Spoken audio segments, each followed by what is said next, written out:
Hey guys, it's Tucker here. In today's video, we'll be reviewing the Orico 5-bay USB-C Type 3.1 actual hard drive bay enclosure. That's right, this is a 5-bay hard drive enclosure that Oracle sent me out here today. And the reason why they sent me this out was because it's not sponsored or anything like that. They wanted some people to review it and test it. And of course, I'm gonna test the heck out of it and give you guys an honest review to let you know if this is actually good or bad for a hard drive enclosure.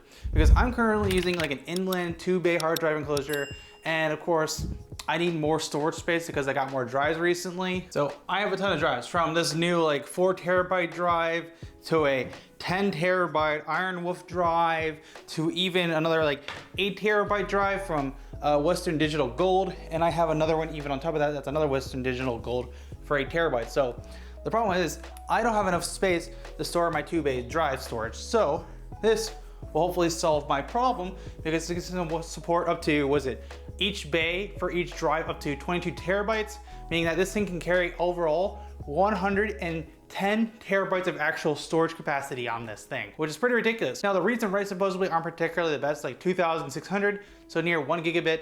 We're gonna test that, of course, to make sure that's actually good or not. And the other thing about this thing, it is just plug and play, so you literally just power this on for actually adapter, and then of course it has a cooling inside of it, not like anything insane, just for simple cooling for it. And then you just connect this via USB to USB-C to your computer to actually just connect it to use the drive. Now this device does cost $258 right now on the market if you want to buy it off Amazon. I will have a link to it down below if you are interested at all. For the time being though, let's get into this unboxing and then we'll get to set it up right afterwards. So we got a little slip on the top, we can just pull it on out, move the sides of course, and then we can just set it down like so. And then we should be able to just pull this, and this will open down as well. Get the foam on out, and then we should be able to pull out the hard drive enclosure right on top of it too.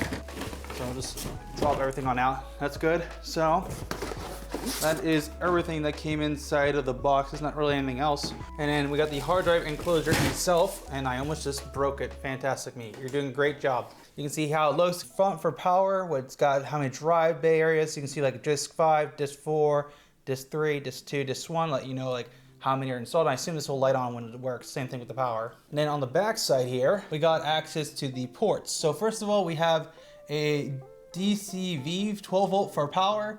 We have the USB-C to USB for the actual plug in the computer, and a power button on the back. Then on top of that, we do have this little box with some accessories. So we should be able to just open the slip here, get access to that. We have, of course, the power cable to the adapter. We have the USB-C cable to USB 3.0 cable, or it's actually USB 3.1, but you get the general gist. That's how it's going to be powered and transfer data. We got the power brick in itself, which this is a very beefy boy that go over this enclosure. And then we do have some screws that go for the hard drive enclosure so you can screw in your drives. Oh, and also came with a little screwdriver. That's nice. I didn't expect that. That's cool. And then we got the manual in itself. So if you want to take out the top cover of the installed drives, all you have to do is literally just push the top lightly, and then the drive cover will come automatically off with it. I think it's actually one of those things where there's a handle where it slips up, so it'll just slip up.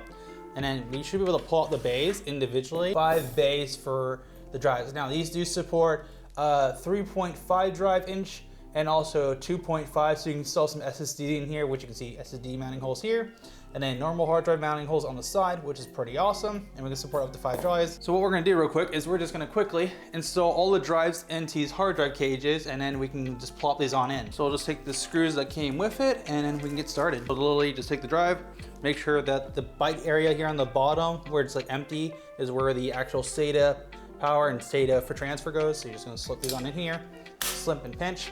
So what you wanna do is just make sure the actual screw hole is matched with the little bracket, and then you can just take your screw, and then you want to just take the screw and screw it on in, and we are good to go. You want to do this on all 4 spots. And inside the device itself, you can see actually the SATA power and also the SATA for transfer. So you can see like they each have like a little power area, then which is nice.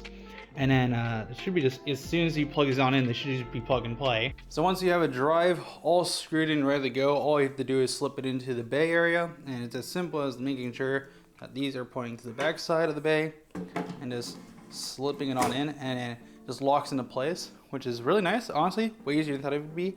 Now how about pulling on out? Okay, it's got some force to pull it out, but it isn't anything too insane.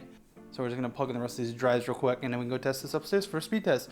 I do want to set up RAID on this from two-way mirror, And also, what is it? Another thing besides that, though, I want to test my script on this to see if it works. So what we have to do is to get this thing powered is plug in first our USB-C cable into the back side of it where the USB-C port is, and that way we can transfer data. And this is USB 3.1. But the cool thing about this is this actually has adapters. So if you are Windows, you can use this, or if you are on Mac, you can pop it on open. You can actually use a USB-C port for it, which is pretty cool. So it is compatible with that. My only problem with this is the cable is a bit short. It doesn't have the length I like it to. Now what we have to do is plug in this power cable for it, and we should be good to go. Like so. Awesome. And then we push the power on the button in the back, and it should turn on. Okay, it is powering on. The drives are definitely there. It is noticing the 4 out of the 5 drives. So the power icon's on the right, and then of course the other 4 LEDs are lit for noticing the drives. And if you're wondering why this is giant mini ITX pre-build here, this is gonna be a PC build video for later for a 2500 build. So you don't want to miss out on that. Get subscribed. So that's what it's all about. Now I do want to do a speed test with the actual drive bay area. So what we're gonna do is take this 10 gigabit file and transfer it on over to one of the drives. Because when I plugged it in, everything worked just perfectly fine, which is awesome, which you can actually see here. All the drives are accounted for. I'm not entirely sure what these extra number ones are there. I'm not really too concerned about it. So we're gonna just take this iron wolf and we're gonna grab our timer. We're gonna paste in our thing, start our timer for, of course, the drives to see how long it takes to transfer 10 gigabytes. And then we'll just see how that goes from there. I assume this will do pretty fast. I did a little test earlier where it transferred up to, what was it, like 7 gigs in 3 minutes and 13 seconds. But I kind of want to give it like another test, just kind of see how it goes. Okay, so it finished transferring the 10 gigabit file. It took 5 minutes and 30 seconds and 13 milliseconds to actually transfer, which is not bad for 10 gigabytes. This is going to take way longer. So the speed of it was pretty good. I don't know the actual average of it, so we're going to do an average test next. We're just using disk crystal mark or crystal disk. I'm saying that wrong, definitely. Okay, so I just finished a little speed test for the hard drive in the enclosure. So the reads and writes are only 30 megabits, nothing too insane. I thought it was honestly be a little bit higher than that just because it transferred that 10 gigabit file really fast. But hey, I'll take it. If it transferred to like a 10 gigabit file in 5 minutes on a hard drive, that's pretty good. I wasn't saying anything insane, but it's pretty good. So let's try setting up a two-way mirror now. Okay, so I ran into an issue using two-way mirror. Since this is a DAS and or an external drive, it's considering it as external disk. So I can't actually set up a two-way mirror with the drives, which is unfortunate, but hey, at least we have a stupid amount of storage, so that's pretty cool. A little bit no redundancy though, but at least we can set them up. The good thing is I plan to get like an actual QNAP NAS or a Ugreen NAS. I'm just waiting for Ugreen to release their NAS so I can actually buy it, but they've been weird about releasing them. So you will need to get an actual NAS to actually set it up because you do it with this, unfortunately. I was really hoping I could set up a two-way mirror with this, but that is unfortunately not the case. Okay, so let's go over my final thoughts on this hard drive bay enclosure. Do I think it's good? Do I think it's bad? Well, first thing I want to say, I just lost 4 terabytes of footage, and that's not because of the drive. That's a personal mistake I made while labeling out the drive. So I have no idea what was on the 4 terabyte drive. I know it's work-related stuff, so hopefully it wasn't important for future projects. Besides the point though, this hard drive bay enclosure is really good. The only one issue I have with it really is that it does not have any way to use RAID at all, which is the big reason why I was hoping I could use it, just because I would like to be able to set up a two-way mirror on it. But since it uses USB, it considers itself a detachable device, so you can't set up RAID that way through Disk Manager or any other stuff. So not the worst thing in the world, but then again, if you're spending around like $250, you should be able to have access to RAID. Like there's actually a NAS by QNAP. I think it's the QNAP TP004 where it supports RAID 0, RAID 1, and RAID 5 for $219, which is like $40 less than this thing, but it doesn't store the same amount of storage, but you can set up RAID that way for redundancy. So you can't actually do it with this, which is not the worst in the world, because if you're looking at a hard drive enclosure, I'll say this is pretty good because it can carry up to 110 terabytes of footage or storage altogether. Like, it's pretty nice. Besides, like, the whole redundancy thing's not entirely there, but if you want mass storage, you can actually have it.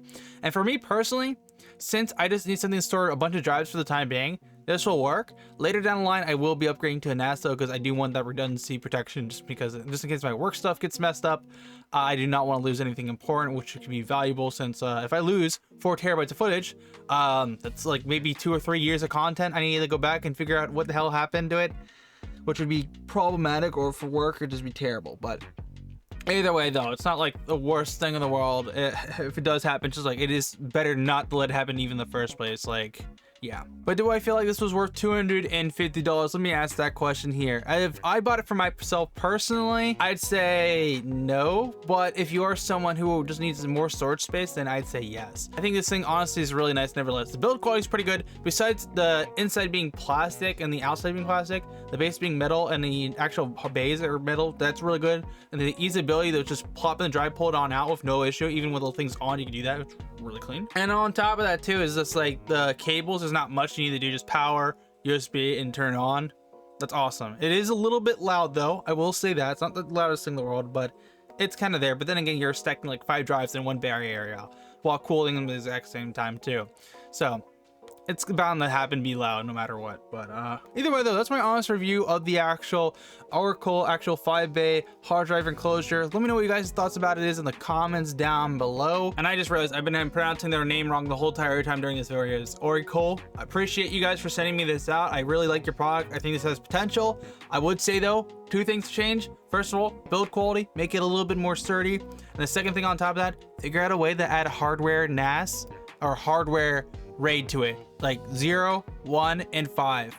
That way you can compete with the QNAP, and this would be way better because of storage capacity. But yeah, if you guys enjoy my video, make sure to smash the like button, get subscribed to me some future tech content. And until then, have a great day. TechGrant out.